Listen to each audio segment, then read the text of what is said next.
Hello, welcome back to my channel and to another reaction video. This time we continue the Warhammer 40k. This is the Black Legion.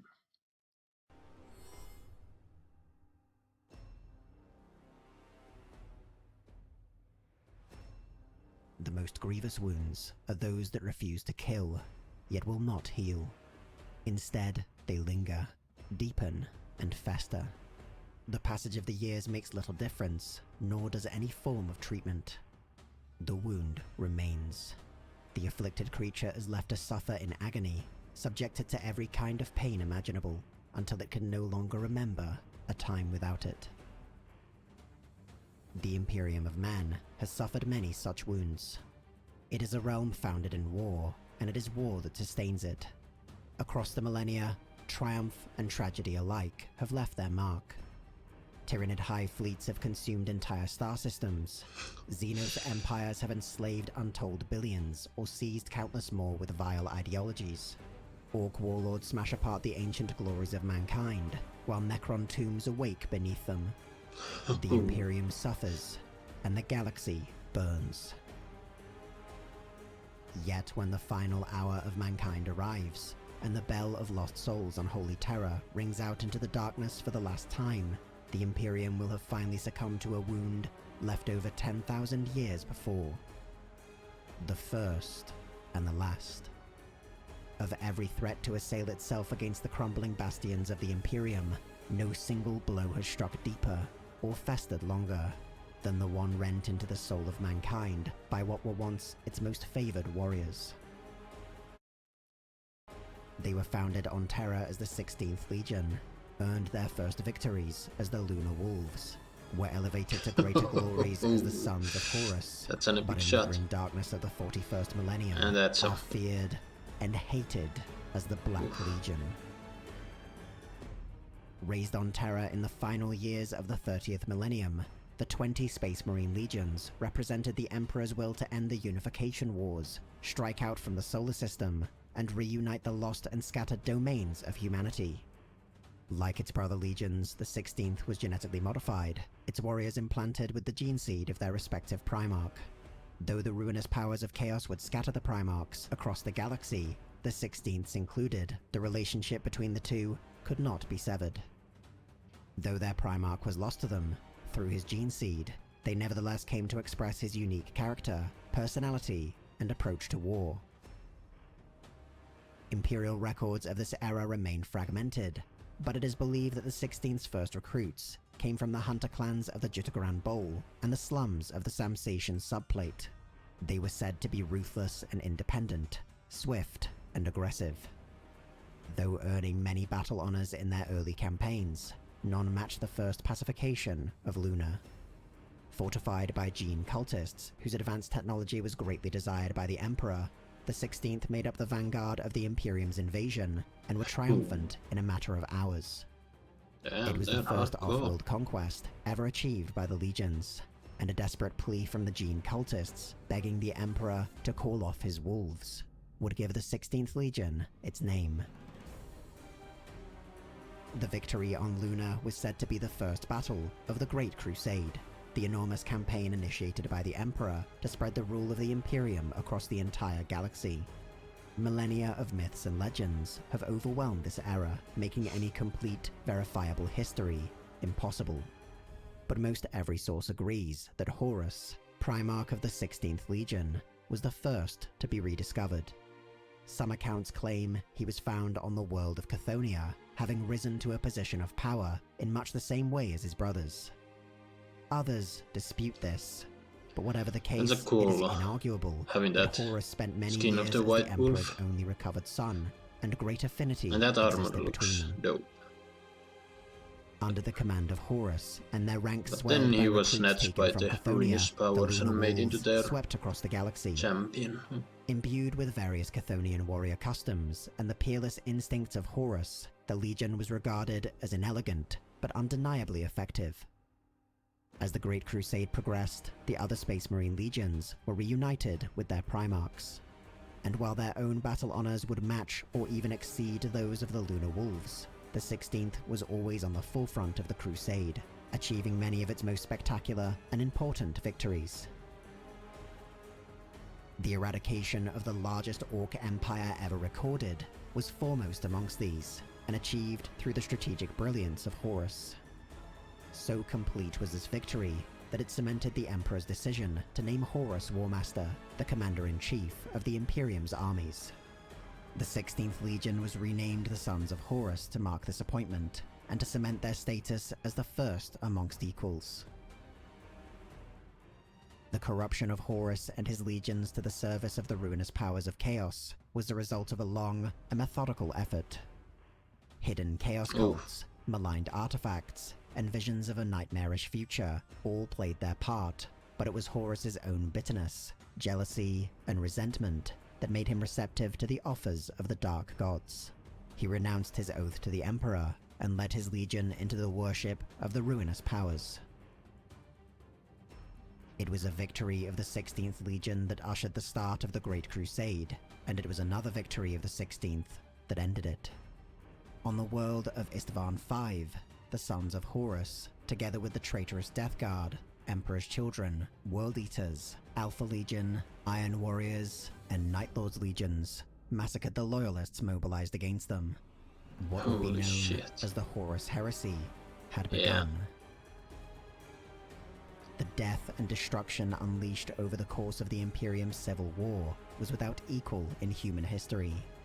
In a dark reflection of the Great Crusade, the 16th Legion again carved a bloody path across the galaxy, but this time into the heart of the Imperium, towards the throne world of Terra. The siege of the Imperial Palace saw Horus finally confront the Emperor himself, and the outcome of that clash would forever echo throughout the warp. Though few witnessed it directly, Horus's psychic howl of anguish was felt by every warrior in the 16th Legion, announcing their failure and the beginning of the end of the heresy. Amidst the carnage and chaos, the Sons of Horus fled the Sol System, though not before Ezekiel Abaddon, first captain of the Legion, recovered his Primarch's body. While vengeful Imperial Warfleet scoured the remaining traitors from the galaxy, they hid within the Eye of Terror, a portal into the realm of chaos itself, and the one place the Loyalists would never dare enter. Within the Eye, the Legion withered and splintered. Blamed for the failure of the heresy, the survivors from the other traitor legions launched punitive attacks on the Sons of Horus, until it seemed that the 16th might simply cease to exist. But one such attack, however, a raid conducted by the remnants of the Emperor's Children, would serve as a rallying call for the desperate Legion. Intending to clone a new and greater Warmaster, the Emperor's Children stole the body of Horus. Abaddon led the counterattack, which recovered and then destroyed the corpse of their fallen Primarch, symbolically severing them from their past failures. The victory, such as it was, cemented Abaddon as an invigorating force within the Legion, rebuilding its strength and pride. The Legion's armor was painted over the colors of mourning and vengeance, and in doing so, they earned their new name, the Black Legion. In the 10,000 years since the Siege of Terra, the Black Legion has become unrecognizable when compared to the Sons of Horus, or Lunar Wolves that preceded it. The strict hierarchy on which the 16th was organized could not survive the death of their Primarch, and the Black Legion is no longer a unified force, but a collection of warbands that have sworn fealty to Abaddon. Many of these groups are the direct evolution of the various chapters, battalions, and companies that formed the 16th Legion, which now exist as more independent entities, free to pursue their own desires. Others, however, hold no direct lineage to the old Legion. Abaddon is clearly favored by the Chaos Gods, and his undeniable power has drawn countless warbands of every kind to his service. The Black Legion is increasingly more of an ideology or dark philosophy than a direct successor to the 16th. one of the best designs I've in seen the idea of the Long War, a term used to describe the ongoing conflict against the Imperium of Men. To the Black Legion, the Siege of Terra and the death of Horus was merely the first engagement, and the war has continued throughout all the centuries since. The worship of Chaos Undivided is a central tenet of the Long War. Rather than devoting itself to a single god of chaos, as some other traitor legions have, the Black Legion venerates them all equally, as different expressions of the same universal power. Consequently, the Black Legion has the unique ability to act as a unifying force, accepting warbands devoted to rival Chaos gods who might otherwise war against one another. Several specialist formations exist across the Black Legion, typically under the direct command of Abaddon. The Apothic Blade is composed solely of those veterans adorned in Terminator armor, and forms the personal bodyguard of Abaddon himself.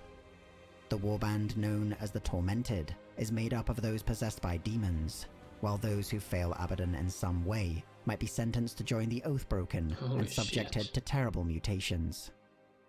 The Saracen Iron Pact, meanwhile, utilizes the greatest number of tanks, land raiders, and assault transports across the Legion, acting as its elite, armored forces. Many other groups have pledged themselves to a single god, while others still worship Horus as a god, or reject Abaddon entirely. These latter warbands are known as the Thrice-Cursed Traitors, and represent the last elements of the old sons of Horus, who refused the new tenets of Abaddon. Maintaining control across such a wild and diverse force is critical to the success of the Legion. While Abaddon shares the same aptitude for diplomacy and carnage that made Horus such an effective warmaster, he has also come to rely on an inner circle to preserve his authority across the greater host. These favored lieutenants are known as the Chosen of Abaddon. Each is granted special purpose across the Black Legion, and each is devoted to a different god of chaos. The Lord Ravager commands the Black Legion's invasion fleets, and is said to always be the first to set foot on a target world.